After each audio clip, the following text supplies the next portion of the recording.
अब हमारे बीच English professor MLS Mithila university Darbhanga मौजूद। अस्सलाम वालेकुम। सदर जलसा से इजाजत चाहते हुए बस 2-3 सेंटेंस इंग्लिश में ही बोलूंगा, फिर उसके बाद हिंदी में भी आ जाऊंगा।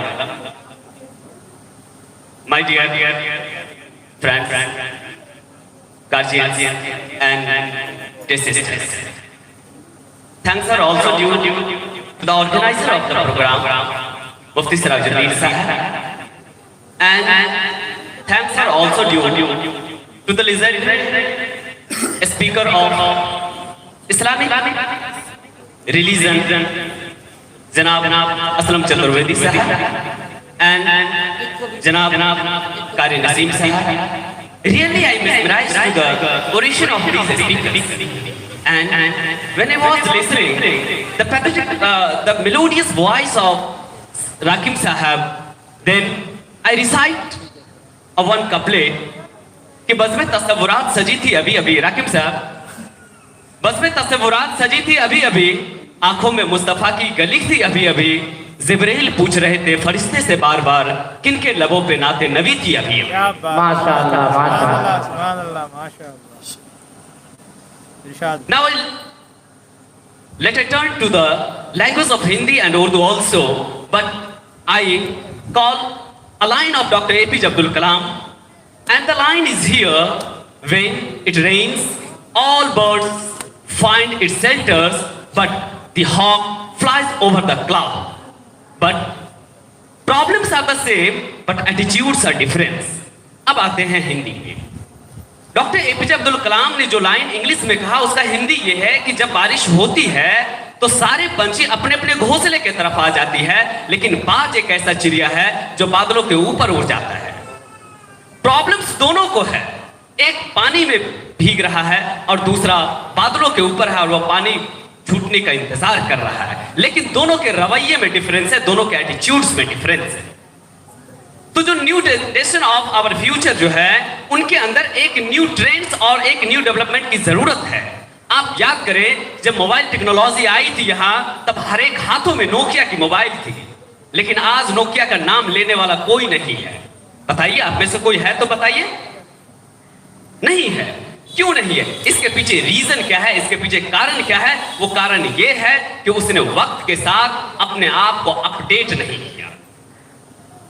तो जब आप किसी भी फील्ड में आप अपना वर्क करते हैं और उसमें अपना अपडेट नहीं करते हैं, तो इट मींस कि now you go to the backward, आप फिर पीछे चले जाते हैं। इसलिए जब मैं एक मुकालमा देख रहा था, जो डायलॉग्स थे, तो विलियम शेक्सपियर का वो द ग्लोब थिएटर इंग्लैंड का, सेम इसी तर्ज पे वो 1600 ईस्वी में इस तरह के थिएटर्स हुआ करते थे। तो आप एक न्यू ट्रेंड्स और एक न्यू डेवलपमेंट की ओर जा रहे हैं, और हमें लगता है कि दरभंगा ही नहीं बल्कि पूरे हिंदुस्तान के ऐसे मदारिस को आपके इस वर्कशॉप में आके देखना चाहिए कि यकीनन आपका जो वर्कशॉप है वो एक काबिले तारीफ है। मैं बात एक, लगता है इसमें आवाज कम है या मैं कम बोल रहा हूँ? इस तरफ आ जाइए, इस तरफ। कम कर दिया गया है, उसको लगा बढ़ावे। मुफ्ती साहब बढ़ा दीजिए, जब सब में था ही तो हमें भी बढ़ा दीजिए, ठीक है। Now I conclude with the telling of one story. एक स्टोरी करके बस बात को कंक्लूड कर देते हैं कि जब एक बार जंगल में भीषण आग लगे तो एक गौरैया जलते हुए आशियाने को देख के बहुत हताश हुई। वो जलते हुए आशियाने को देख के गौरैया इस तरफ उस तरफ भागने लगे और पड़ोस के एक तालाब से अपनी चोंच, अपनी बीक में 2 बूंद पानी लेके उस जंगल के आग अपने आशियाने, अपने घोंसले के ऊपर वो डालना शुरू किया। जब ऐसा करते करते गौरैया स्पैरो वो थक गया और हार गया, तो पड़ोस के एक जंगल में वो सुस्ताने लगा। वहां बैठा अजगर देख के मुस्कुराया और कहा, क्या बे गौरैया, तुम्हारी इस 2 बूंद पानी से जंगल का आग बुझ जाएगा? तो गौरैया ने भी मुस्कुरा के कहा, मुझे मालूम है कि मेरे 2 बूंद पानी से इस जंगल का आग नहीं बुझने वाला है, लेकिन जब इसकी इतिहास और हिस्ट्री लिखी जाएगी तो मेरा नाम आग लगाने वालों में नहीं बल्कि आग बुझाने वाले में लिखा जाएगा। बहुत तो यकीनन आप आज 3 बजे तक आप जब बैठे हुए हैं, तो आज इस प्रोग्राम के इतिहास और हिस्ट्री में आपका नाम दर्ज किया जाएगा कि आप इस प्रोग्राम के अंतिम क्षण तक आप बैठे रहे। अब अपने अपने स्टूडेंट्स से रिलेटेड एक दो बातें कह के फिर मैं अपनी बात को विराम देना चाहूंगा। आपके अंदर दो तीन तरह के स्किल्स हैं। एक, आप जरा सुनिएगा हाफिज साहब, जी जी इरशाद। आप जरा सुनिए। आपके अंदर दो तरह के स्किल्स है। जब आप अपना परफॉर्मेंस यहाँ स्टेज पर दे रहे थे तब वहां आपके अंदर एक हार्ड स्किल थी, क्योंकि आपने उस पे अपना काम किया, उस मटेरियल पे अपना काम किया। लेकिन उस परफॉर्मेंस के अंदर एक और ग्रेविटी, और उस परफॉर्मेंस के अंदर आप अपने एक उसमें शाइनिंग लाएंगे तो उसको एक सॉफ्ट स्किल कहते हैं। तो दो तरह के वर्क आपको करना होगा, एक हार्ड स्किल और दूसरा सॉफ्ट स्किल। हार्ड स्किल का मतलब किसी कहानी को आपने रट लिया, पढ़ लिया, ये आपका हार्ड स्किल है। लेकिन उस कहानी को कैसे प्रेजेंट करना है, उस कहानी को किस तरह से लोगों के दिल पे छा जाना है, वो आपके अंदर एक सॉफ्ट स्किल आनी चाहिए।